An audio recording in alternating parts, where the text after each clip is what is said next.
You all wanted it, and we're here to deliver. We delivered. We delivered. We are in the process of delivering. We are in the process of this delivery. UFC, what is it, 297? 297 predictions and slash small breakdown. We're only going to be doing the main card because... yeah, we don't want to take up too much of your time. Who cares? We're not MMA guru. We're not, the big boys. We're not Dan Hardy. We're not Dan Hardy.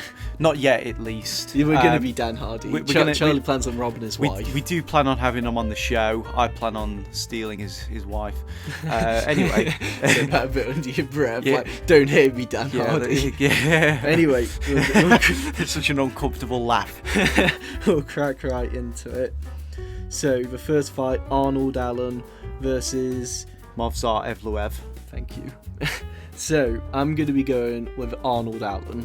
I think he's not the favourite. He is the underdog going into this, and it makes sense because Evloev, is how you said his name? Evloev is a very good wrestler. He's undefeated for a reason. He's been, on a good run. But he's not. Arnold's really well-rounded. He's fought some good opposition as well. Very good opposition. He fought, in my eyes, a champion in Max Holloway. He may not hold the belt, but he is championship quality. Yeah. Hopefully he's learned from that, and it hasn't set him back, because obviously... say his name for me again. Movsar Evloev. I'm just going to call him Evloev. Yeah, Evloev. Yeah, you just call him his name, mate. Yeah, good idea. That's a good idea, yeah. Evloev is going to be hungry for this fight. This is a top 5. This is him breaking into the top 5, and Allen's got to be kind of satisfied with, beating a few guys to get back to that title eliminator. But I'm going with Allen. Charlie? I'm also going to go with Allen. This is maybe a little bit of a position of bias here, because I do really like Arnold Allen. One thing that concerns me a little bit, when was his last fight? Was his last fight Cater? Arnold Allen's last fight was Holloway. Oh, wow. He's been out for quite a long time. That fight was quite a while ago. Movsar Evloev, very good fighter. Like you say, Dom, undefeated. I don't know, something about Arnold Allen. I feel like he's going to get it done. I feel like he's plugged up... well, I don't know. I'm hoping he's plugged up the holes in his game. He's got proven track record. He was competitive in the Holloway fight. I hope he gets it done. Arnold Allen by decision. I've got him by decision as well. I think it's going to be a close decision. I think maybe Allen's going to get the first... I think Evloev's going to get the first round. Arnold's going to get like a kind of a split second round, and then maybe close out and get a good third round. I think it will be a split decision. Yeah. Could go either way. I think Arnold's experience against some of the likes of Cater and the likes of Holloway, that's what's going to come into play here.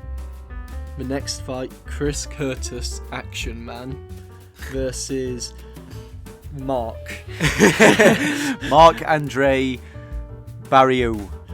So, once the Canadian, the AKA Canadian's time. Just Mark. I'm just gonna call him Mark. It's easier. Yeah. I don't know if that's the French thing or whatever. I don't care. I'm going with Chris Curtis for this. It is a close fight for me on paper. It is quite close. Chris Curtis is a dick, and he's kind of... I think he was built up to be bigger than he is, but I don't really think he is. He's a bit of a meme. He is a bit of a meme, yeah. I think his main draw is his teammates and very good friends with Strickland. Yeah, I think that is. They've got their podcast, don't they? Yeah, they do. But apparently he's quite funny. He probably is quite funny. It's just, he's a dick in the fights at times. I remember him throwing a tantrum. Yeah, he was throwing a tantrum in the fight. But I do have him winning this one. He's training with a champion, and I do think that affects everyone in the gym's mentality.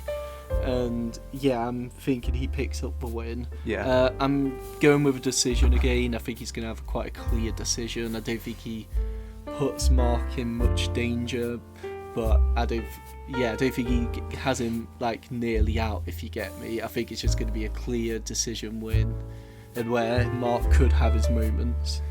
Yeah, I pretty much agree. I'd say Chris Curtis by clear, in my opinion, clear decision. I think that he's going to get it done. He's fought some good people. He's got some good experience. I'm going to go Chris Curtis by decision. That's another thing as well. Chris Curtis does have that experience against higher UFC competition, something that Mark doesn't have. No. But old Marky Mark.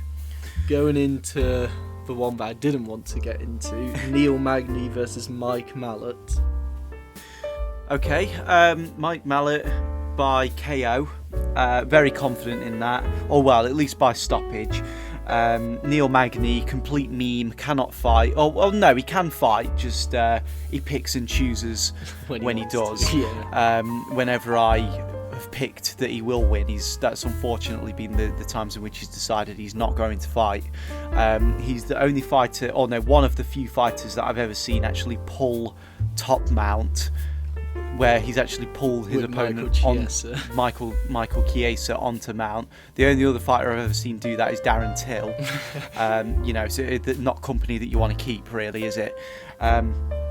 So yeah, lock of the card for me, Mike Malott to win by KO. To be honest, I was a bit more split going into this. What, really? Really, yeah. Have you seen Neil Magny? Well, I've seen him be a really good gatekeeper. This is what Neil Magny's built for, beating this guy who's not in like the top 15. But I think he's built for losing to these guys, Don. He's got proven track record. But he beats them. That's how he earned that Gilbert Burns fight, which, let's face it, was a top 5 fight, which he got through beating a bunch of non-ranked guys. But the main reason that I'm not going with him was because of that Ian Gary fight. That was embarrassing, and I think that's broke him. It's probably broken quite a bit, so I can't in good faith pick him. I'm going with Malott to win by decision, and yeah. Now, this is the fight that I really didn't want to get into. Raquel, I can't even say it. He's got the bin under him. I can't even say it. Raquel Pennington versus Mayra Bueno Silva. Oh God. The only reason that I'm even watching this fight, because I was going to object on moral grounds to watching this fight, the only reason that I'm not watching it is because Bueno Silva has been saying in the build-up that she is going to put on a good fight. She knows that nobody wants to watch it, which is pretty based in itself. Most people are like, yeah, the fans actually do want to watch me. No, she knows that the fans don't want to watch this fight. Raquel Pennington, absolute anti-fighter. She's anti-fun, just holds her opponents up against the fence and is just so boring to watch. I'm hoping that Bueno Silva wins. I'm going to say that she does by decision. For me, obviously, kind of like you, I'm not particularly interested in this fight. I'm not motivated for it. But there's a lot that I do agree with, like Pennington's fight style of clinch, hold him up against the fence, do enough to not get separated, but not do anything to, put yourself in any form of risk. How she's not been caught, I don't know. But you've gone with a bit more of a hopeful ending, and I'm going with Pennington. Oh, Pennington Dom. to win. Oh no! I don't want to say that. I want Silva to win. For everyone at home listening, if this video gets 10 likes, we'll do a punishment. Oh, dear. We'll do a punishment video where we'll get a wheel, get a bunch of horrific punishments, and the loser has to spin that wheel and face the music. If Pennington wins by holding up against the fence, are you not going to feel dirty? I will. I'll feel rotten. The only reason I say about that 10 likes thing as well is because I don't want to do this, because I don't know. So I'm just giving a goal that can be possible, but to be honest, I don't want to be possible. So please don't like. Please don't like the video. The only YouTubers to say that. Yeah, please don't. But yeah, to get back on the actual video topic, I think Raquel is going to hold her up against the fence. Silva had quite a bad start to the UFC, had a failed run at flyweight, has beaten a few bantamweights, but to be honest, Raquel's been around at bantamweight. She's fought as John Anik would say, the who's who of the women's bantamweight division. she's employed this strategy all the time. It doesn't always work, but it does work. It's worked enough to keep her basically in the top 5 forever. Frustratingly. And obviously, some people may bring up about Silver's win over Holly Holm, but that did get overturned due to her being popped for some form of drug. Either way, she finished. She submitted Holm, so I don't think it makes too much of an impact, but it's still something that you've got to consider. She can be on whatever she wants as long as she beats Pennington. I've got Pennington to win by a very predictably terrible decision, and I think Dana White's going to be having strong words after the fight. But I'm going to have this on record. I wouldn't be too surprised if this is like fight of the night. Dana put it together. Who's he got to blame? I wouldn't be too surprised if this is fight of the night. Just for the fact that the UFC brings the unpredictable. Yeah. But this is going to be an absolute bloodbath. This is going to have a documentary. When I think Raquel Pennington, I don't really think unpredictable. Anyway, she is very predictable. Yeah, that's enough time on. More than enough time on that. Sean Strickland versus Dricus du Plessis. This one is, at the moment, I can't see it being any other than the most anticipated fight of the year for me. I'm so split on this one. It's just difficult to pick, really. I am picking Sean Strickland. I'm picking Sean Strickland because I think there's a lot of advantages he has, and I subscribe to the theory, not all the time, but a lot of the time, where if someone wins a title, they get 20% better. I feel like Strickland's physique could be a physical representation of that coming into the fight. I think the areas that he can lose in is, I'm going to say, is stupidity. When he was going in against Alex Pereira, I thought Strickland was going to win. I thought he was going to make that a really good mixed martial arts fight. And very early on I realised, he's just going to stand with him. He's dead. I give him if he gets past the round, I would be surprised. And as we know, he got finished early on in that fight.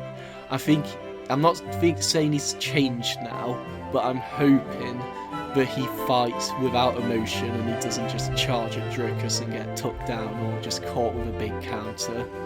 I think this is a decision win for Sean Strickland, a fairly comfortable decision win. Yeah, okay, well, in my opinion, I believe Dricus du Plessis is going to win by KO in the second round.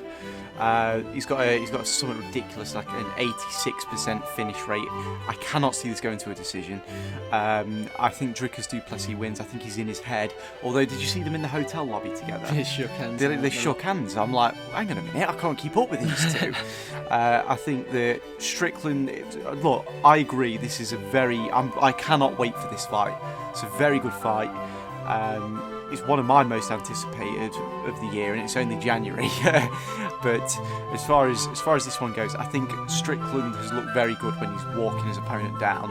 I cannot see him walking Dricus du Plessis down. So Strickland is looking ripped in the build-up to this. Dricus is always looking yoked.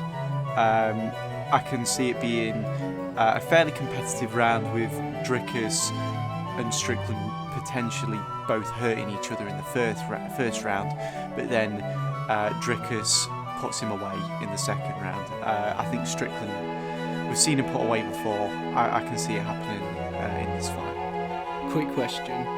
In your view of the fight, does this go down as the classic Dricus fight where it just looks like two drunk people fighting? Where it just looks like a classic, barbecue, two uncles fighting? Yeah, I hope it does. That's my envision for this fight. Yeah, that's how I really want it to go down. If you'd have told me a year ago these two would be fighting for the title, I'd be like, get out of here. Yeah. But no, now at this hell point, will freeze over before that happens. When one of you beats Whittaker and then the other one beats Adesanya, that means that you two are not only two of the best, not only the two best middleweights, but you're on the pound for pound list. And I never thought I'd say no such thing. I don't recognise a pound for pound list. The thing is with Dom is he's all like, oh, I'm too cool for the pound for pound list. Shut up. We all know what we're on about here. It's just like the 10 best fighters in the sport. Anyway, he brings this negativity all the time. He's sat here smirking, rubbing his knee, like in a really smug rubbing way. his knob, caressing it, just to shut the hell up. Anyway, we're ending this before Charlie gets into his full gay fantasy. See you later. Like and subscribe if you enjoyed the video. If you didn't, not 10 of you though. Don't tempt. Don't tempt people like it. No. Only 8 at most. We will uphold our promise. We will uphold our promise. Just 9 likes. That'll That'll be suffice. Anyway, bye.